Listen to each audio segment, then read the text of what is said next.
आपण पाहत आहात लोकप्रवाह न्यूज. 24 तास प्रत्येक घडामोडीवर लोकप्रवाहाची नजर.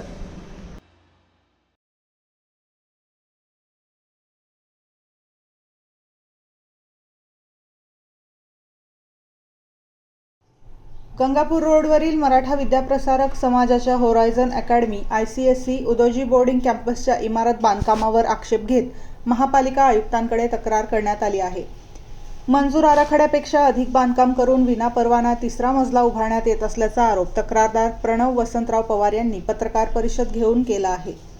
तक्रारीनुसार संबंधित इमारतीच्या बांधकामासाठी महापालिकेकडून यापूर्वी मंजूर करण्यात आलेल्या आराखड्यानुसार स्ट्रक्चरल डिझाईन करण्यात आले होते. मात्र त्यानंतर नवीन स्ट्रक्चरल डिझाईन तसेच आर्किटेक्चरल नियोजन करण्यात आल्याचा दावा तक्रारदाराने केला आहे.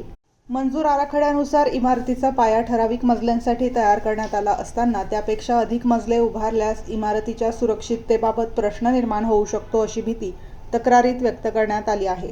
विशेषतः या इमारतीमध्ये विद्यार्थी राहणार असल्याने बांधकामाच्या सुरक्षिततेची काटेकोर तपासणी करण्याची मागणी करण्यात आली आहे. महापालिका प्रशासनाने तातडीने संबंधित कामाची पाहणी करून मंजूर आराखडा, बांधकाम परवानगी आणि स्ट्रक्चरल डिझाईनची तपासणी करावी. नियमबाह्य अथवा अनधिकृत बांधकाम आढळल्यास ते तातडीने थांबवून नियमानुसार कारवाई करावी अशी मागणी तक्रारदाराने केली आहे. दरम्यान या तक्रारीनंतर महापालिका प्रशासनाकडून प्रत्यक्ष पाहणी आणि कागदपत्रांची तपासणी केल्यानंतरच बांधकाम नियमबाह्य आहे की नाही हे स्पष्ट होणार आहे. त्यामुळे होरायझन अकॅडमीच्या बांधकामाबाबत महापालिका प्रशासन काय भूमिका घेते याकडे नाशिककरांचे लक्ष लागले आहे. तुमचं सगळ्यांचं स्वागत. आजचा पत्रकार परिषद घेण्याचा खरा तर विषय म्हणजे काल आमच्या मराठा विद्याप्रसारक समाजाचे सरचिटणीस नितीन ठाकरे यांनी काही माझ्यावरती नाव घेऊन काही आरोप केल्याचं मी ऐकलं आणि वृत्त वाहिनीमध्ये त्याचं वाचलं देखील. तर त्यामध्ये मराठा विद्याप्रसारकच्या होरायझन अकॅडमीमध्ये उदोजी बोर्डिंग कॅम्पसमध्ये एक मजला विना परवानगी म्हणण्यापेक्षा अनधिकृत आणि बेकायदेशीर एक मजला त्यांनी बांधल्याचं मला कळतंय. मागच्या वर्षी माझ्या निदर्शनास आलं आणि तसं मी एक पत्र नाशिक महानगरपालिकेला कार्यकारी अभियंता नगररचना आणि महापौरांच्या नावाने दिलेलं आहे. यामध्ये स्ट्रक्चरल लोड संपलेला असताना पब्लिक बिल्डिंगमध्ये अशा प्रकारचं कुठलंही बांधकाम करू नये असे स्पष्ट संकेत नगररचना विभागाचे असताना देखील नितीन ठाकरे यांनी त्यांच्या अधिकारामध्ये एक होरायझन अकॅडमीमध्ये एक लास्ट फ्लोअरला एक PEBचं काही कन्स्ट्रक्शन केलं, ज्यामध्ये तिथले स्ट्रक्चरल इंजिनियर आणि आर्किटेक्ट यांनी स्पष्ट नकार दिला होता. त्यांनी नकार दिला म्हणून त्यांनी या आर्किटेक्ट आणि स्ट्रक्चरल इंजिनियरला बदलून नवीन आर्किटेक्ट यांची नेमणूक केली आणि त्यामध्ये त्यांनी अशा प्रकारचं एक बांधकाम एक केलं जे संस्थेच्या लहान मुलांच्या शाळेच्या ती शाळा असताना असं बेजबाबदार काम संस्थेच्या कुठल्याही पदाधिकाऱ्यांनी करू नये यासाठी मी एक स्मरणपत्राने प्रमुखपत्र 9/9/2025 मागच्या वर्षी गेलेलं होतं. त्यानंतर मी 25/3/2026 या दिवशी पण एक स्मरणपत्र त्यांना दिलेलं आहे. याच्यामध्ये माझा कुठलाही संस्थेला अडचणीत आणण्याचा किंवा मला स्वतःला प्रसिद्धी मिळवण्याचा हेतू नाही.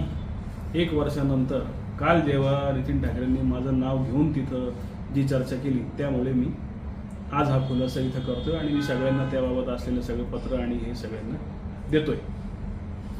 ती लहान मुलांची शाळा आहे.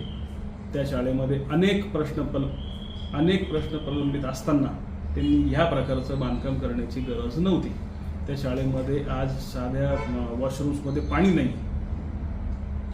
ते पाणी नसताना ते पाणी उपलब्ध करायचं ते सोडून तिथल्या लहान मुलींना लाईनीत एका महिन्यात 6 महिन्यापूर्वी उन्हाळ्यामध्ये मी ऐकतोय की UTI झाला, युरिनरी ट्रॅक इन्फेक्शन. याची जबाबदारी कोण घेईल?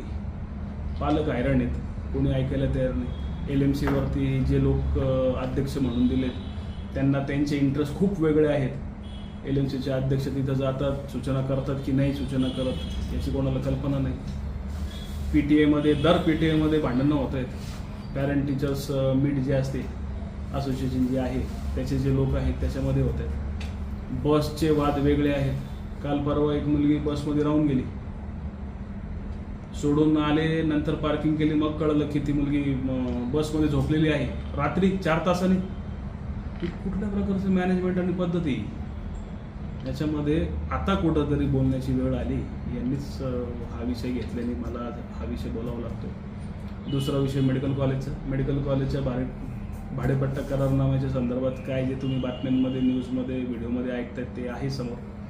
पण मराठा विद्याप्रसारकने त्यांच्या कंपाऊंडच्या बाहेर 1 एकर जागेला अनधिकृत कंपाऊंड घालून त्यात पार्किंग केली. त्या पार्किंगसाठी खर्च जवळपास 70 लाख रुपये केले. 45 लाख रुपयाचे पेवर्स, 15 लाख रुपयाचे लाईट्स आणि 9 लाख रुपयाचं लँडस्केपिंग.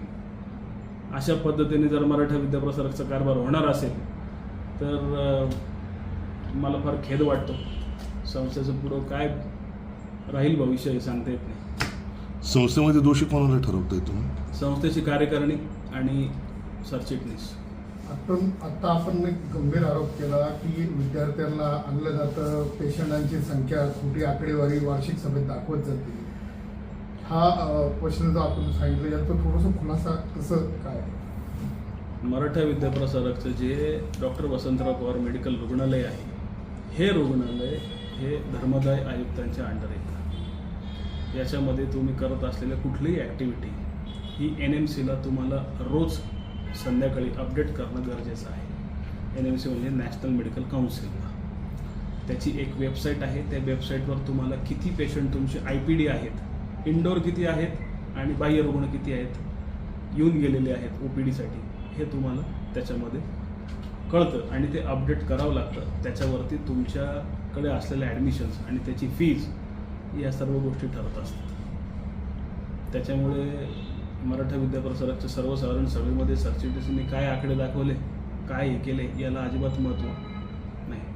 पण खेद या गोष्टीचा वाटतो की स्वैर भावनेने सरचिटणीस मी किती चांगला माझा कारभार आहे दाखवण्याच्या नादात कुठलेही आकडे, कुठलेही काही संदर्भ नसलेले विषय ते मांडतात आणि तिथं घेतात वार्षिक सर्वसाधारण सभेमध्ये.